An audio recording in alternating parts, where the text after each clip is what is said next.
दीवानापन episode 75। अब आगे। ईशानी ने जब उनके मुंह से जन्नत शब्द सुना तो उसे कुछ समझ नहीं आया। वो नासमझी में बोली, क्या हुआ आंटी, आप ऐसे शॉक क्यों हो गई? तभी भावना ने हकलाते हुए कहा, वो जन्नत ही है ना, मेरी आंखें धोखा नहीं खा सकती।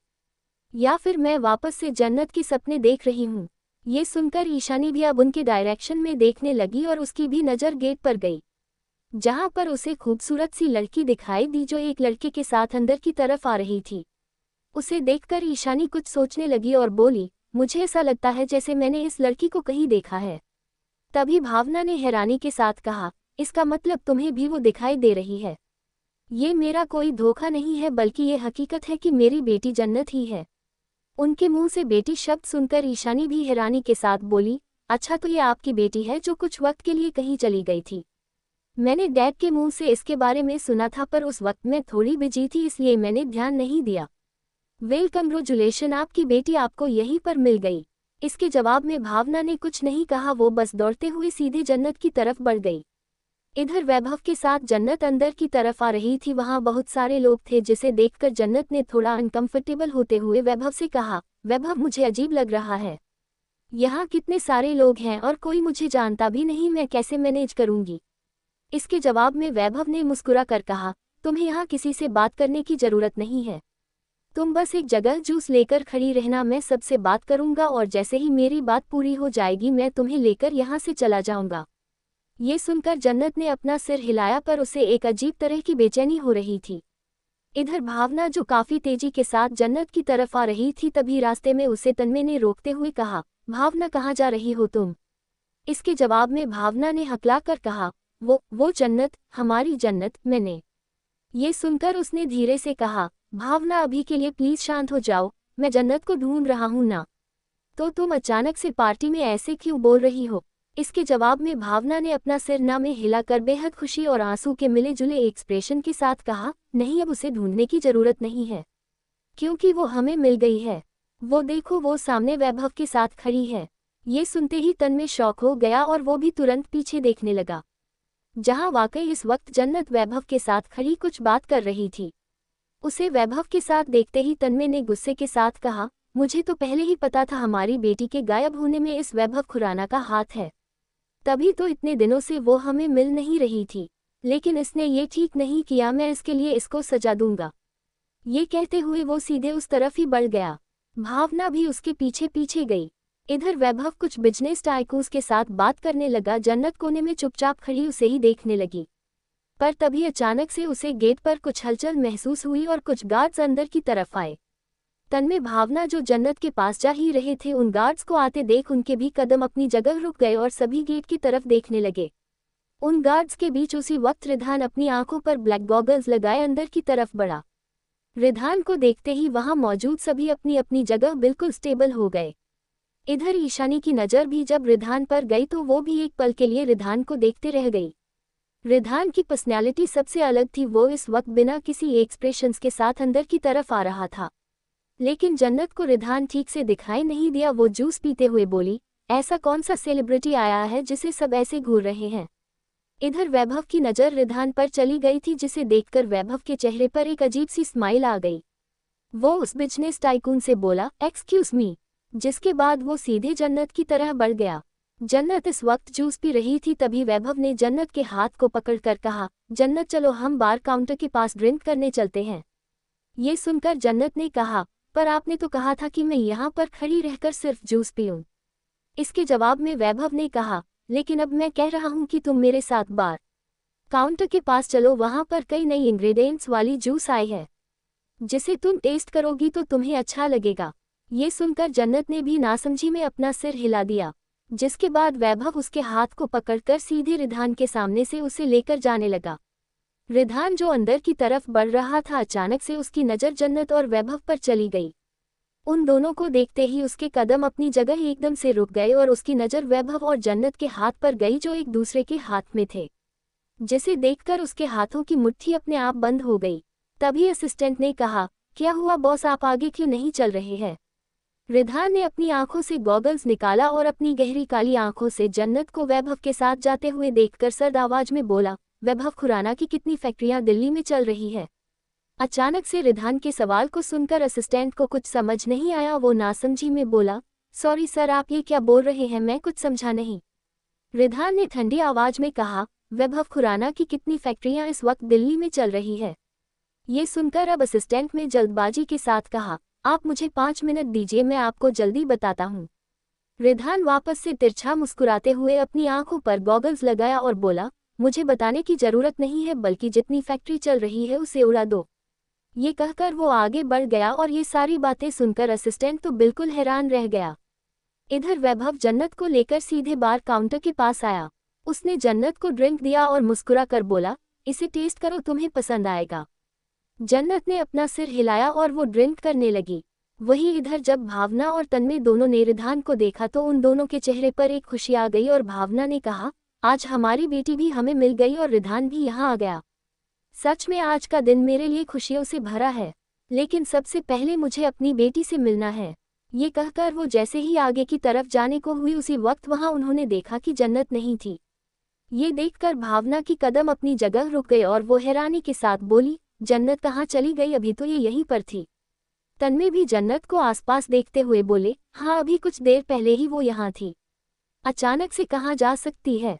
तभी भावना ने घबरा कर कहा, मैं अपनी बेटी को ऐसे आंखों के सामने से खोते हुए नहीं देख सकती। प्लीज तन्मय कुछ कीजिए, वो अभी यहाँ पर थी और मैं उससे मिलना चाहती हूँ, उसे अपने सीने से लगाना चाहती हूँ। पूरे 3 महीने बाद मैं उसे देख रही हूँ, उसे देखकर ही पता चल रहा है वो अपना ध्यान बिल्कुल भी नहीं रख रही है। कितनी दुबली पतली हो गई है और पता नहीं कैसे कपड़े पहन रखे हैं उसने। प्लीज जल्दी उसे ढूंढिए, मुझे बस मेरी बच्ची चाहिए। भावना को इतना हाइपर होते देख तन्मय ने उन्हें संभालते हुए कहा, भावना पहले शांत हो जाओ, मैंने कहा ना मैं उसे ढूंढता हूँ। तभी वहां पर ईशानी आते हुए बोली, भावना आंटी क्या हुआ, आप ऐसे घबरा क्यों रही है, सब कुछ ठीक है ना। तभी भावना ने कहा, बेटा अभी अभी जन्नत यहाँ पर थी पर पता नहीं कहाँ चली गई। तभी ईशानी रिधान को देखकर थोड़ा शर्माते हुए बोली, आपका बेटा भी यहाँ आ गया है तो क्या मैं उससे मिल सकती हूँ। ये सुनकर भावना को कुछ याद आया और वो तुरंत बोली, अरे हाँ बेटा, मैं तो भूल ही गई थी, तुम जाओ रिधान से मिलो। रिधान यहाँ पर आ चुका है, मैं जन्नत को ढूंढती हूँ। सॉरी पर मैं तुम्हारे साथ नहीं जा सकती क्योंकि अभी मुझे मेरी बेटी को ढूंढना है। ये सुनकर ईशानी ने अपना सिर हिलाया, जिसके बाद वो सीधे रिधान की तरफ बढ़ गई। इस वक्त कई सारे बिजनेस टाइकून्स रिधान के आसपास खड़े थे। रिधान से वो बात करने की कोशिश कर रहे थे पर रिधान की नज़र तो कहीं और ही थी और उसकी नज़रों में सिर्फ और सिर्फ एक नफरत और गुस्सा भरा हुआ था जो वैभव के ऊपर टिकी हुई थी और जन्नत उसके साथ खड़ी ड्रिंक कर रही थी। तभी वहां पर ईशानी आते हुए हिचकिचाकर बोली, हेलो रिधान, मैं ईशानी हूँ। लड़की की आवाज़ सुनकर रिधान के एक्सप्रेशंस बिल्कुल भी नहीं बदले और वो अभी भी खड़ा इस तरह उन्हें घूर रहा था।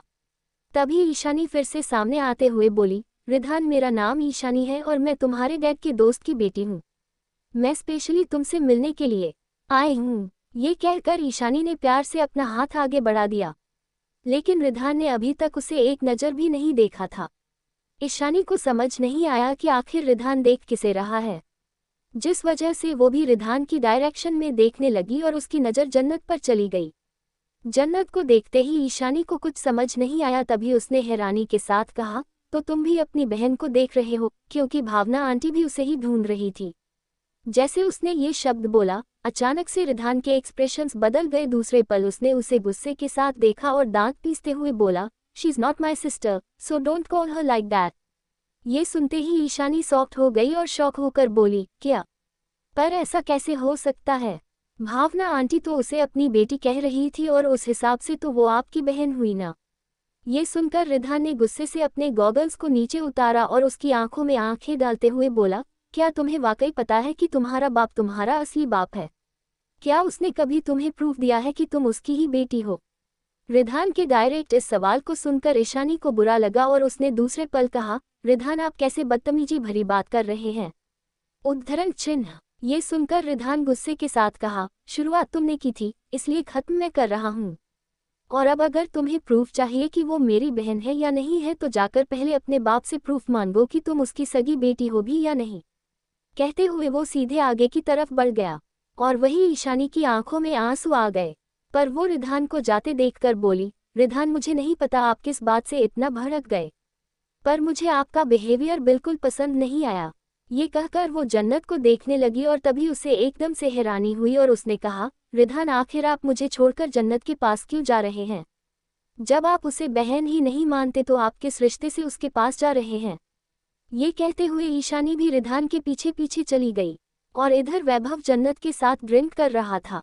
तभी अचानक से जन्नत की आंख में कुछ चला गया और वो जल्दी से अपने आंखों को सहलाने लगी। ये देखकर वैभव आगे बढ़ा और उसके चेहरे को चीन से पकड़कर उसके बेहद करीब आया, जिसे महसूस करते ही अचानक से जन्नत का दिल जोरों से धड़कने लगा और वो वैभव की आंखों में देखने लगी।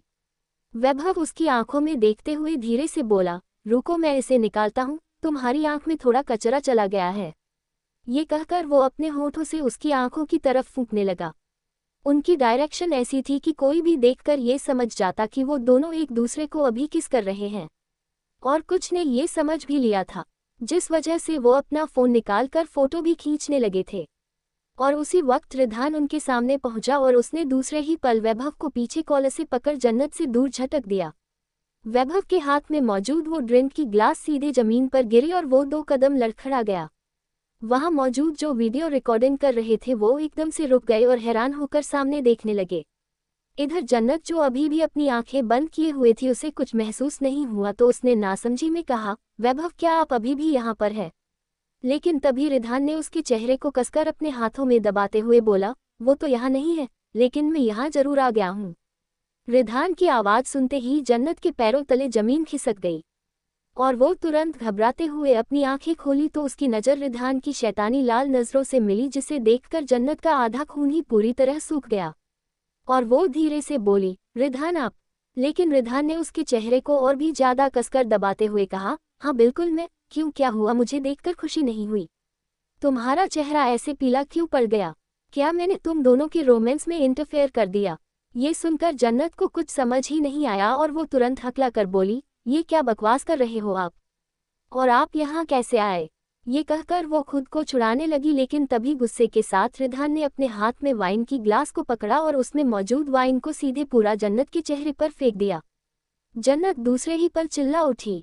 आह! उसकी आवाज़ सुनते ही वो पूरा पार्टी का माहौल एकदम से शांत हो गया और वही भावना तन्ने की नज़र भी सीधे उन पर ही चली गई और ये देखते ही वो दोनों भी पूरी तरह दंग रह गए।